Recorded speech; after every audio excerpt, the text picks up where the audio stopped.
Hi,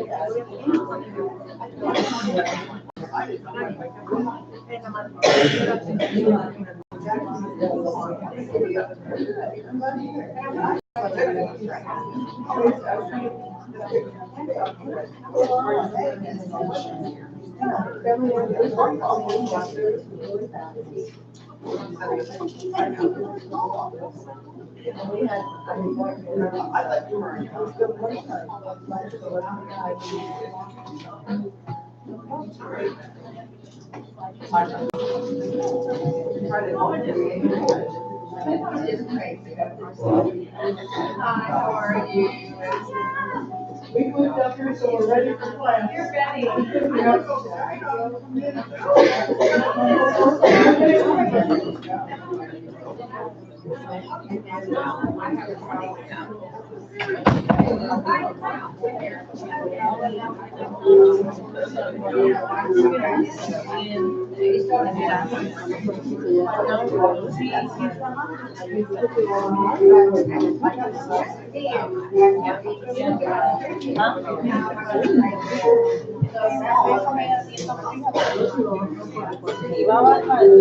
Bueno, no tenía, para no cargar,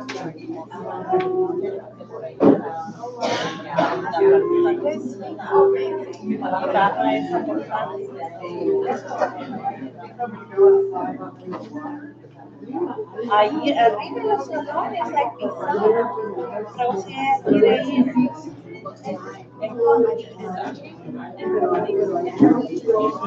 Sí, hay salón sí.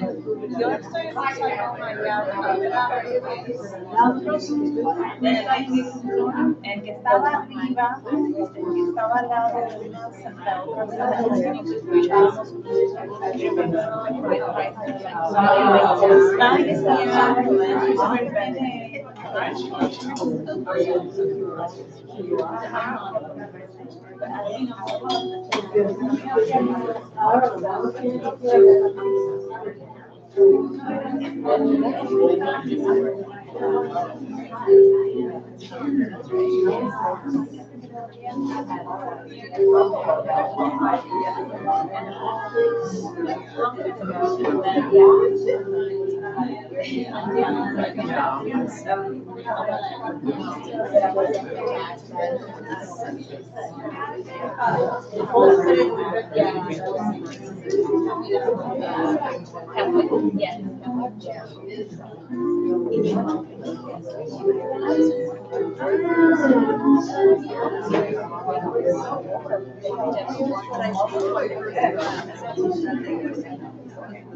a minute.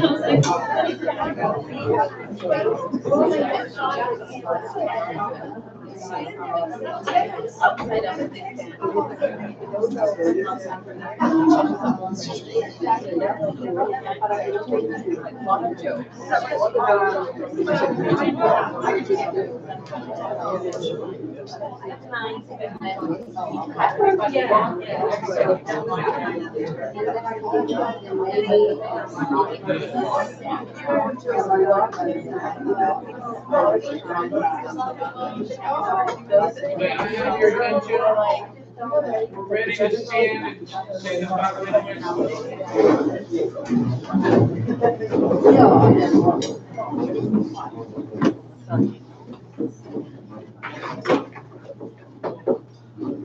nombre del Padre, del Hijo y del Espíritu Santo. Padre nuestro que estás en el cielo, santificado sea tu nombre.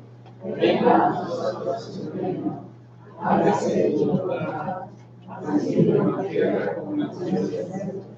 Danos hoy nuestro pan de cada día.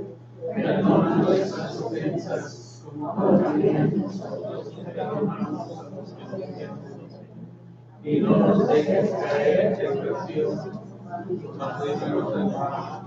Amén. Buenas noches. ¿Por qué noches? Ya se oscureció. Porque ya bajó el sol. Ya bajó el sol. La idea es noches, relación con si bajó el sol o no, ¿verdad? Porque si son las 9 y todavía hay luz, todavía no son noches, ¿verdad? Pero ahora sí, buenas noches. Tengo una copia para todo el mundo. ¿Me pueden ayudar a repasar las copias? ¿Me pueden ayudar? Aquí un grupo, muchas gracias acá. Este grupo acá. Y este grupo acá. Vamos a hablar hoy de una figura muy importante. Vamos a hablar hoy de una figura muy importante. I'm going to switch back in English in just 1 minute. Vamos a hablar hoy de una figura muy importante del mundo hispano, uno de los grandes santos de la tradición católica de España. La figura es Santa Teresa de Jesús, Santa Teresa de Ávila. Tonight I'll be talking about a very, very important figure in the history of Spanish spirituality. Not all Orthodox will be on spirituality, but tonight I think it's very important that we remember one of the great Spanish saints, because today is her feast day. So tell me who that is. Who is today's? You know, does anyone know where you get this idea of the Saints' Day? Where do we get this idea of the Saints' Day? From the Roman calendar. The Roman calendar, when Rome becomes officially Christian, of course you change the calendar. Change the calendar.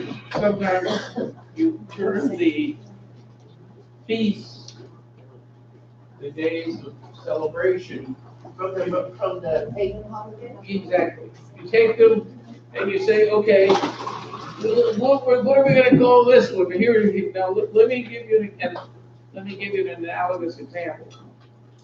Years ago, and it's still true, the communists kept saying, well, we need a day, May 1st, right?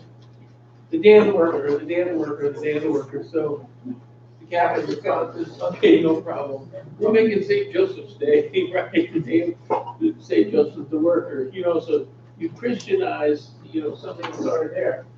There are many things like this, but the old Roman calendar, you know, becomes the Christian calendar, and each day then has some important significance with relation to Christian tradition, right? So, you know, you have the saints, but you also have certain important doctrinal moments. For example, the Feast of the Assumption, the Feast of the Ascension, and so on.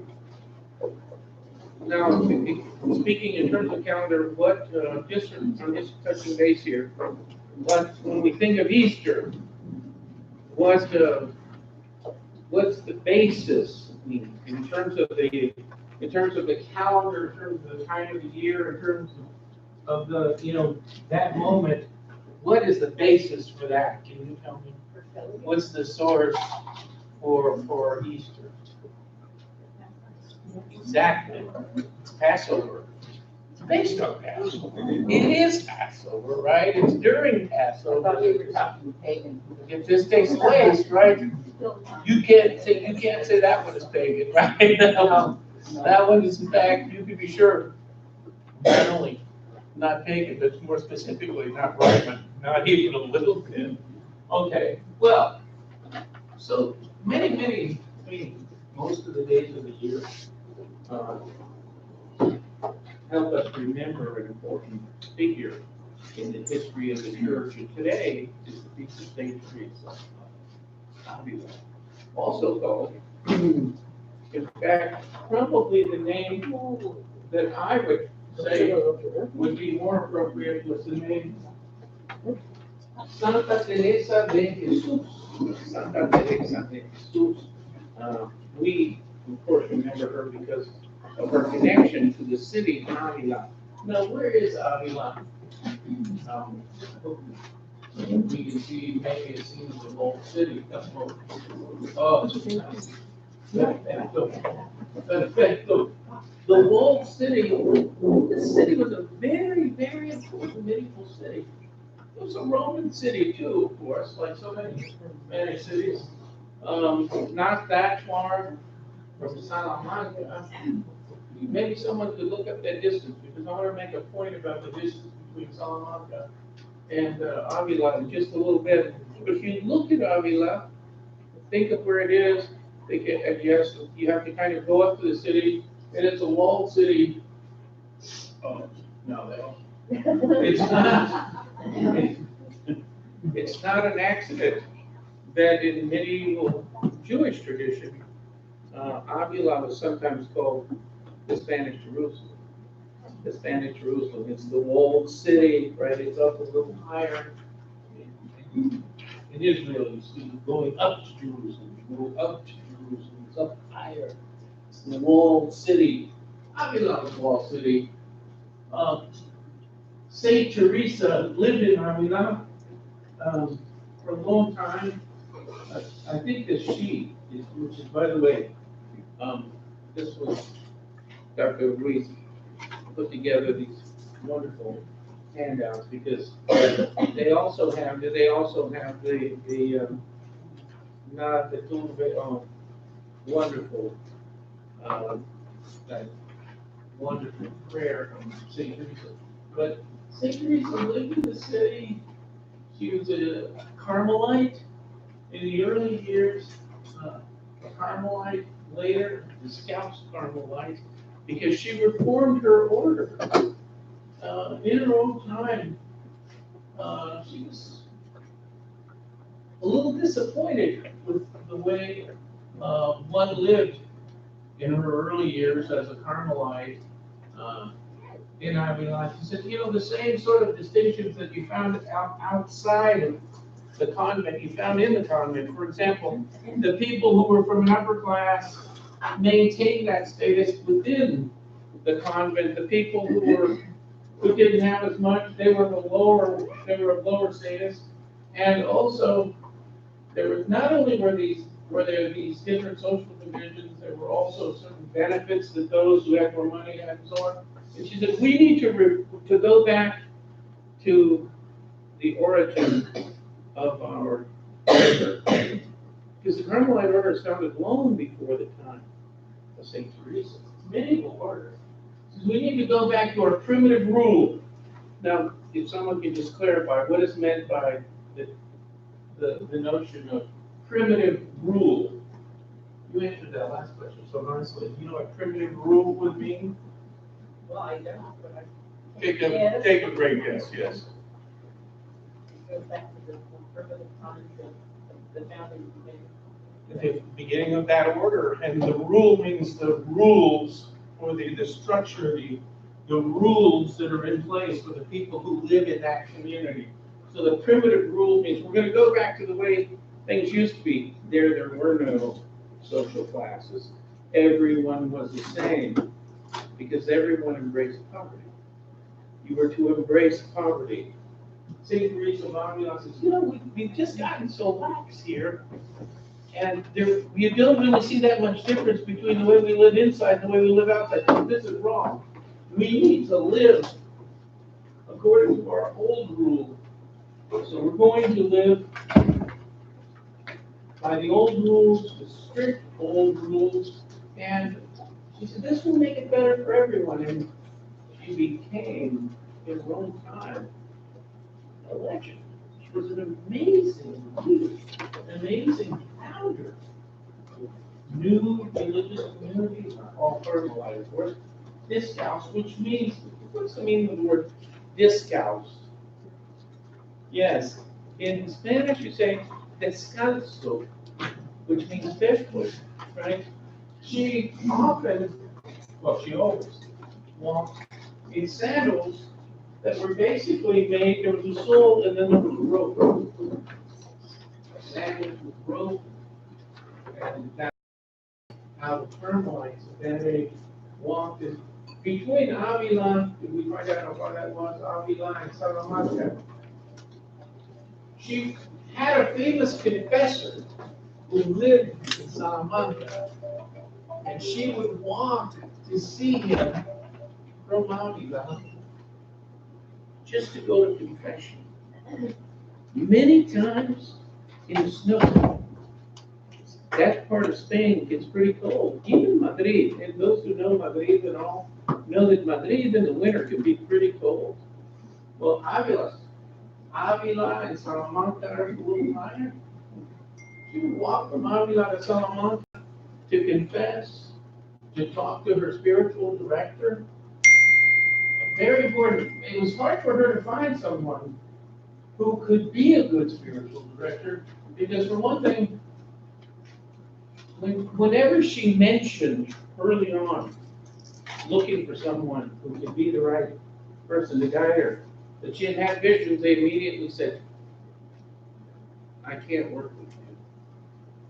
I can't work with you. She would say, I had a vision of Christ on the cross. No, I'm sure you did. I don't know what words were said, but typically the people she considered at first and went to at first would say, no, absolutely not. Now tell me, who could tell me why people would have been resistant?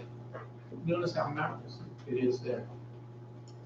Why would people have been resistant when Teresa of Jesus, Santa Teresa, she was not yet Santa Teresa, would go to a spiritual director? Why do you think that person would say, I don't really want to work with you. I don't want to hear anything about visions. Why do you think they would say that? Go ahead, you tell me why you think. Say it. No idea. You want to take a guess? Oh, please, louder. Louder, please. She said, absolutely. You didn't talk about visions. You didn't talk about visions in a time, a very strict time. It's a very strict time for the Inquisition. No, you didn't talk about visions. You didn't do that. You had to be very, very, very careful with any sort of experience that was using an expression that's probably inappropriate, but I'll go ahead and use it. It's outside convention. I was going to say outside the box, but outside convention. You have to be very careful in this age. Yes. Would they have killed a nun? Oh, you can be sure she would have. If she had been accused and convicted of any sort of doctrinal irregularity, she would have been punished severely. You can be sure of that. Okay. Yeah. So the people who are listening to her saying, when she starts talking about visions, I don't really want to hear this. I don't want to hear anything about it. Actually, if you want to see some really interesting essays about St. Teresa of Avila, there's an old series, the Old Catholic Encyclopedia, which was published in the early 20th century by, I'm going to say 1911, it might have been, it's called the Catholic Encyclopedia, but it's these tomes about this big. Some of the old churches keep an old copy around. Those 19th century historians were incredible. They were so thorough, so vast, and so on. And you would find, yeah, these are modern ones. It's here, just a minute. Let's go back here. Here it is, right here. This is what they look like. That essay on St. Teresa is spectacular. It's wonderful. But there are many, many, many other studies of Saint Teresa, and one of the things that you see is that her struggle began early on. She had all kinds of problems from the very beginning. Even as a teenager, she was a little bit different. Her family was a large family. There were 10 children. She was the third of 10 children. And I mean, you could be sure that the family was religious. You'd be very sure. But Saint Teresa is, if I can use again, a rather strange expression. You're talking about a person of color. This is not just someone who is religious and spiritual. This is a person who takes all of this to another level. And it took some very special people to say, well, wait a minute, let's listen to her. Let's see what she is saying. Luckily, she met some people who directed her to the Convento de San Esteban, which is in Salamanca, the convent of St. Stephen, Convento de San Esteban, where there were several very famous theologians living at the same time as St. Teresa. And 2 or 3 of them met her, talked to her, listened to her, and said, this is real. This is not someone who has imagined she's had visions. This is someone who clearly has experienced something real. This is very important because in the age of St. Teresa, and you have her dates on your page, there are a whole series of important meetings within high church authorities who look over groups of what they call false mystics. The term they use for them is the alumbrados. Alumbrados. See if you can figure out what the word alumbrado would mean. The alumbrado, usually called in Italy, Illuminati. It's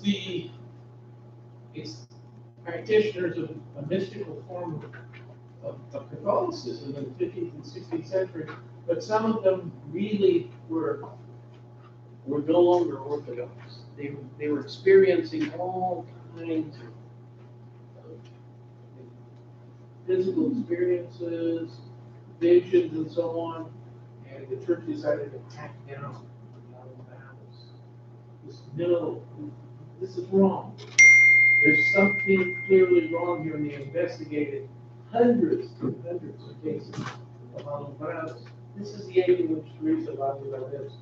But luckily, she was very, very fortunate in this way. She met a couple of theologians who were very, very influential at San Esteban. One of them was Domingo de Soto, the Dominican, who said, let's listen to her. She seems to be telling us something that is real. This is not just her imagination. Dangerous word in that era. This is not just her imagination. Something is clearly going on here. Other Dominicans at Salamanca, San Esteban also heard her and said, this is an amazing woman. And then they were the ones who said to her, you need to write this down. And when they told her that, she said, absolutely not. Absolutely not. I'm not going to write any of this down.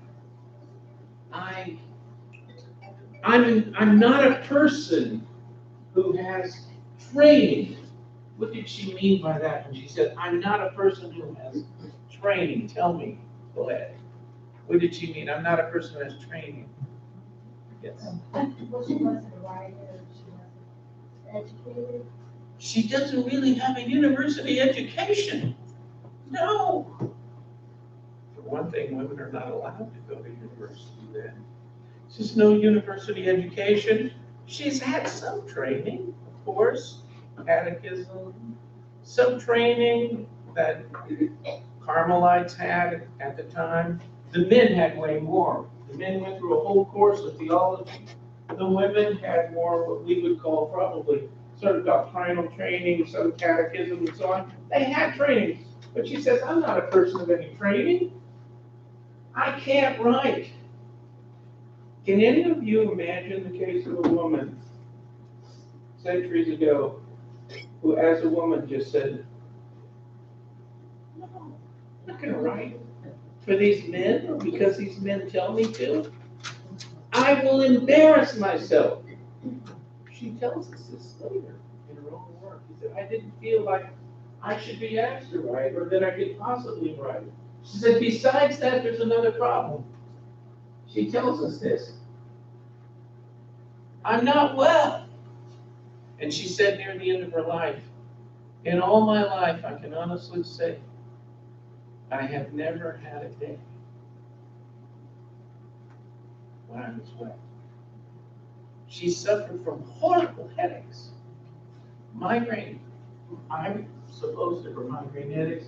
She was always struggling with this. And when she writes, sometimes her wonderful work, Las Moradas, which I'll talk about in a minute, she says, I have to stop now because my head is pounding so hard, I can't see anymore. She wrote finally because they said, no, we're not asking you to write, sister. We're telling you, you are being ordered to write. You will write about this.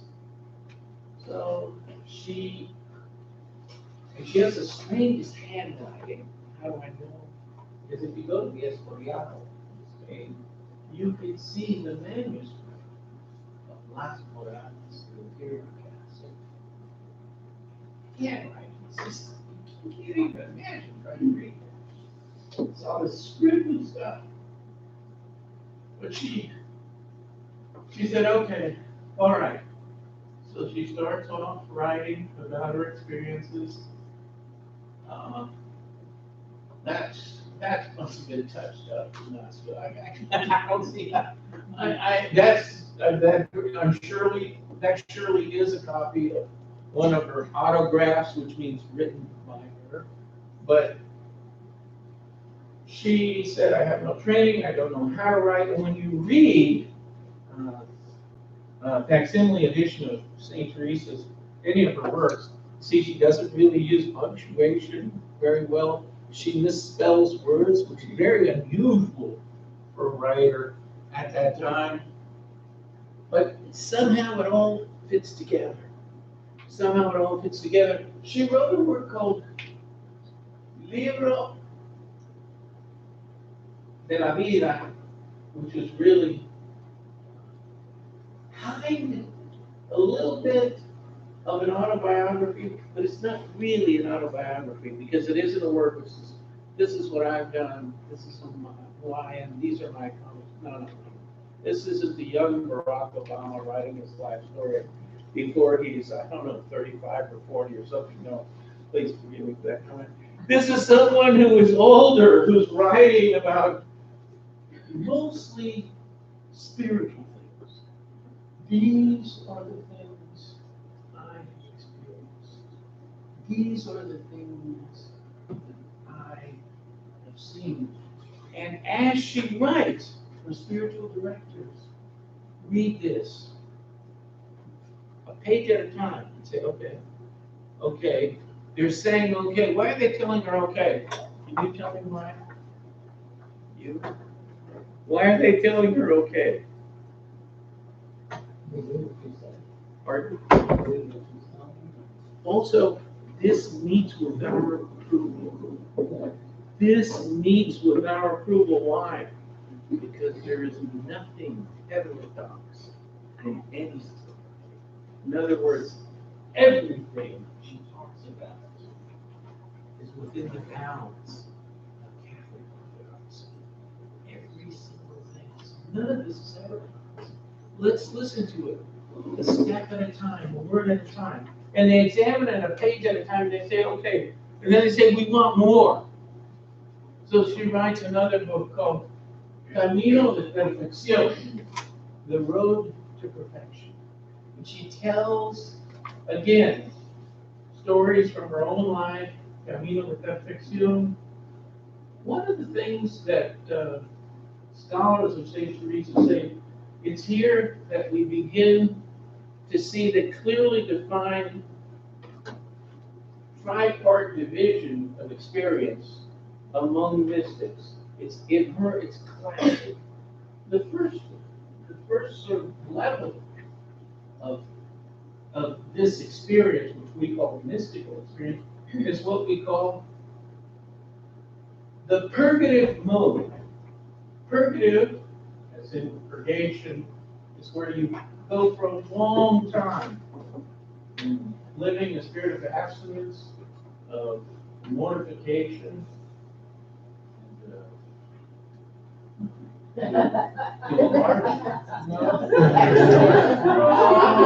presentation. Okay, I'm hearing it now. The purgative mode means this. You purge the body, and how do you do it? For the most part, from fasting. Prayer and fasting. But you stay on this course of prayer and fasting for a long time, and each soul is clean. And then, if you are blessed, you are lucky, if you're blessed, you experience what is called, after this purgative mode, the illuminative mode. This is level 2 among, these are the traditional divisions that scholars of mystical tradition talk about. You see a light. You see a light, illuminative. You are somehow inspired. You see a light. Religious writers talk about this in many traditions. Seeing a light. And then finally, but only for those who are especially called, blessed, whatever term you want to use, a very few people experience what is called mystical unity, the unitive mode. So you have purgative, purgation, illuminative, and then finally unitive. She experienced unitive mode. In fact, she even experienced what she described multiple times as the mystical marriage. The mystical marriage. Now, is this only in Christianity? No. No. But it's one of the most important features, in Christian mysticism. And St. Teresa of Avila, whose feast we celebrate today, towers above almost all of the other Christian mystics. Almost, not all. She towers over them because she was pushed to right. She wrote her masterpiece, which is not up here yet, which is called Las Moradas. Las Moradas, translated in many ways, it can mean, I like the translation, the dwelling places, Las Moradas, where she describes a castle with all these rooms. All this describes the soul, the experiences of the soul. Las Moradas, I think, was probably her masterpiece. This is kind of an interesting cover, isn't it? Because it gives the sense of these spaces, these places where one goes, but it's the soul, the description of the soul. Her spiritual life was like others, only more. She had a very, very important disciple, follower. Does anyone remember his name? It's actually a man. He's a Carmelite, and he becomes, to some people, one of the greatest poets in the history of Spanish literature, and he becomes one of the great spiritual writers of all of Western Christianity. Who was this person? Pardon? San Juan de la Cruz. San Juan St. John. de la Cruz of the cross. She was not the disciple, she was the teacher. Jesus. San Juan de la Cruz is a great follower. St. Teresa of Avila, tremendous writer. He has a whole series of poems. One is Cántico Espiritual, spiritual canticle, based in part on an Old Testament text. What text could that be? This is the favorite text of the mystics. The Song of Solomon, the Song of Songs. Jewish mysticism also has a long tradition. In fact, this is something very few people talk about, but I want to mention this. One of the most important Jewish mystics lived in the Middle Ages. His name was Moses. In fact, his name in Spanish is Moisés de León, called Moshe de León. Moshe de León lived, are you ready? In Avila. He lived in Avila. We had students in Avila, Moshe de León. Wow, he's a great big modern. This is, could we go back just for a second to that last image? I saw something I wanted just to show you. No, it was before, it was a series. No, now let's go forward a second. Where you had a picture of Moshe de Leon, and then you had sort of this, here it is, right here. This is Moshe de Leon's work. Here's the title of it. The Zohar. The Zohar is considered by some people the most important mystical treatise for 1,000 years. This Zohar, very important. It's not clear how much of this Moshe de Leon wrote, but he certainly wrote a lot of it.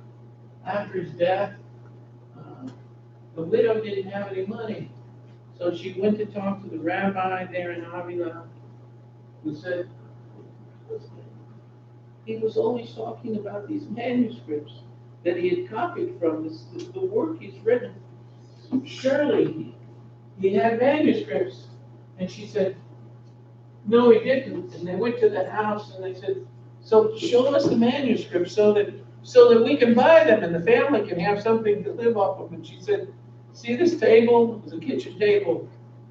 He sat in this chair and wrote that book. How is that possible? It's possible in this way. He knew oral tradition in the old way. He knew all of the old texts in Aramaic. He wrote in Aramaic, hundreds and hundreds of pages, even though he was living in medieval Spain. That was not good. They say, why are you telling us this? Because Avila there's a lot of Jewish tradition. St. Teresa's family was also Jewish. No way. She, in fact, came No way. from a conventional family. And her family tried to conceal that they were actually from a family of Jews. And later, there were people who found this out in their own time, were very critical of the family. They said, you're trying to pass off this minor nobility. They have a little money. You're trying to pass off this minor nobility, but we know the truth about you. You are not. You're historically Jewish. Now it's pretty much accepted. If you look in the modern Catholic encyclopedia, one of the first things you read is your family generations before had been Jewish. This is not unusual. This is not unusual. The family, they're later converts, generations later. There's a St. Teresa of Avila. There's a Fray Luis de León, also Jewish, very, very important writer, who lived at the same time as St. Teresa of Avila.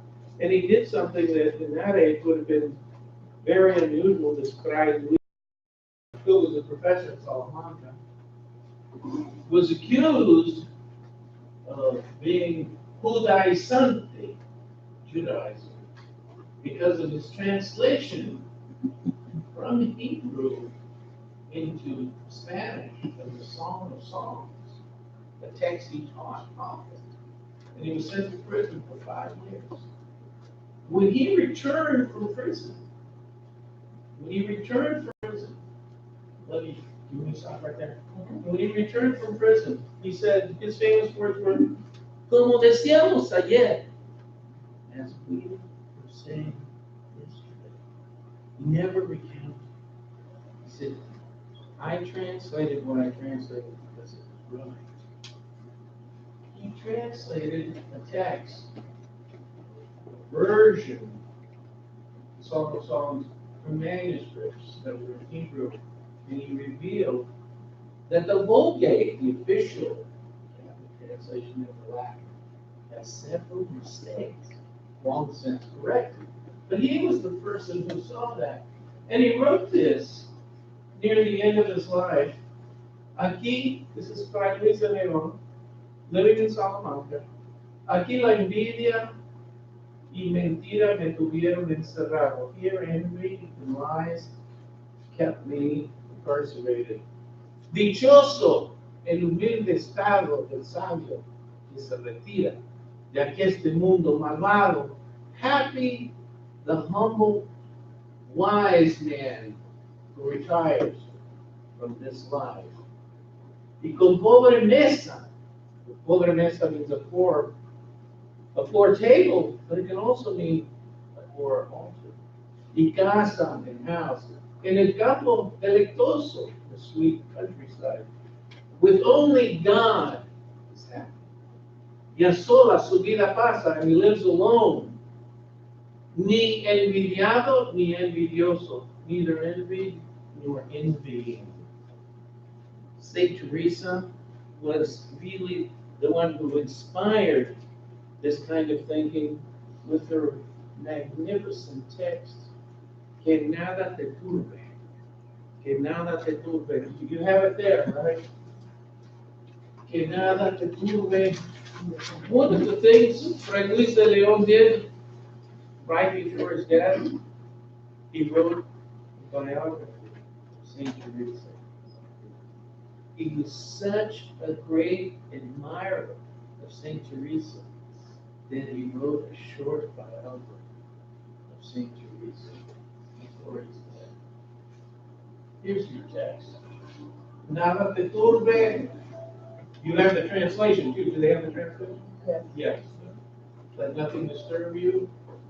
Nada te espante. Todo se pasa. Everything will pass. Dios no se muda. God does not change. La paciencia todo lo alcanza. Patience can accomplish all things. Quien a Dios tiene, he who has God. Nada le falta. Lacks nothing. Solo Dios basta. God is enough. That's probably the most famous saying. I'll leave you this one thing St. Teresa said that has always stuck in my mind. She was writing late in life, and she had finished the Morala. No, I think it's before the end of the Morala. And she said at one point, I've spent all these years talking with these wise men, these theologians, these teachers, and so on. And sometimes I just ask myself, I wonder if these people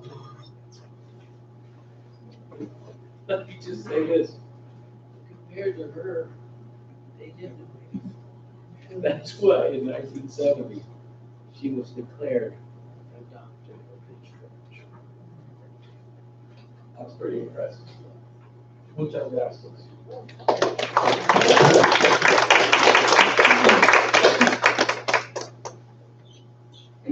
What is the doctor of the church? Doctor of the church means one of the great teachers in the only here, who were selected to be, who are officially recognized as doctors of the church. These are, in other words, the great teachers.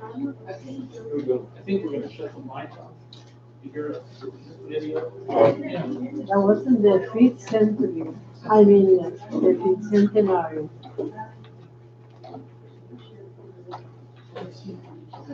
Can you raise? Stand closer, you can't hear.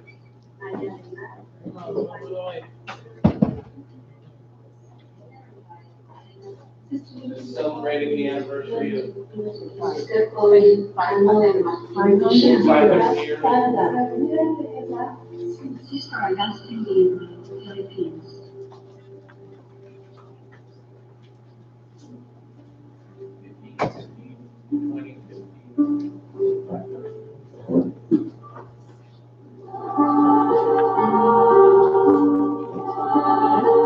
mind that all these women are not in the same room at the same time. They're all recorded separately and they're all put together. Sure, just next you have on your page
Ahí está bien.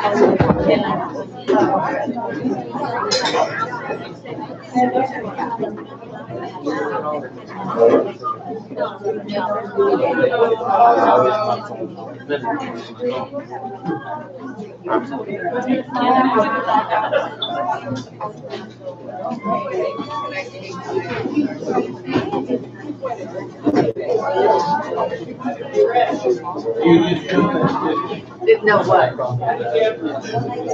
No.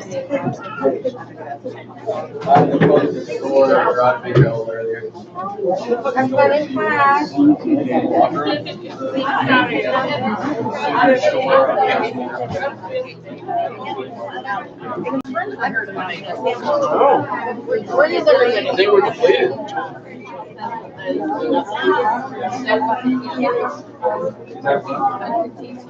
Yes. The little flowers. You're on what?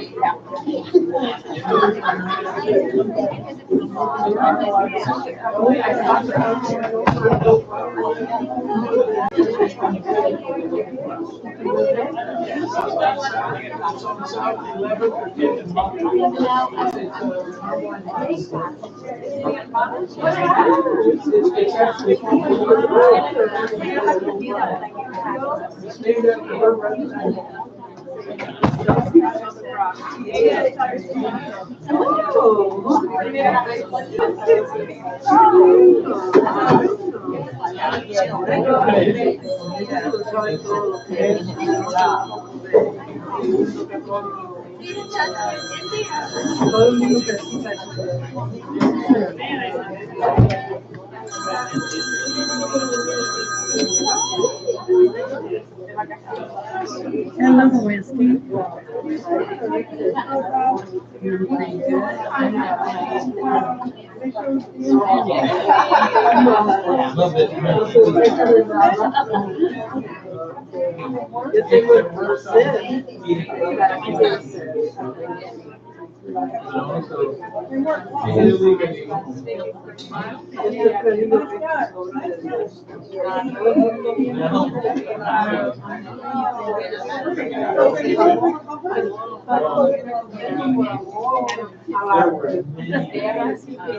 Piscina, para la YMCA. Oh, okay. Cada martes van a dar. ¿Cómo está su esposa, Rolando?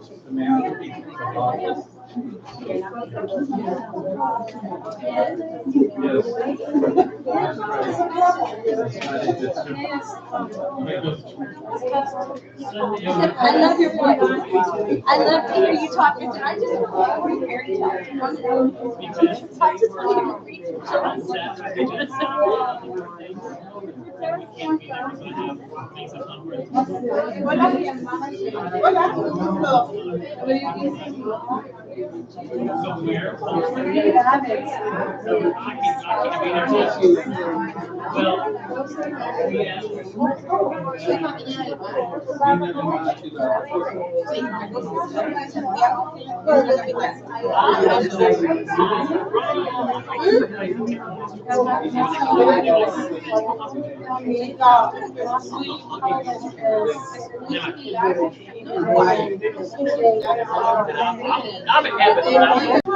Pero aquí las casas son más grandes.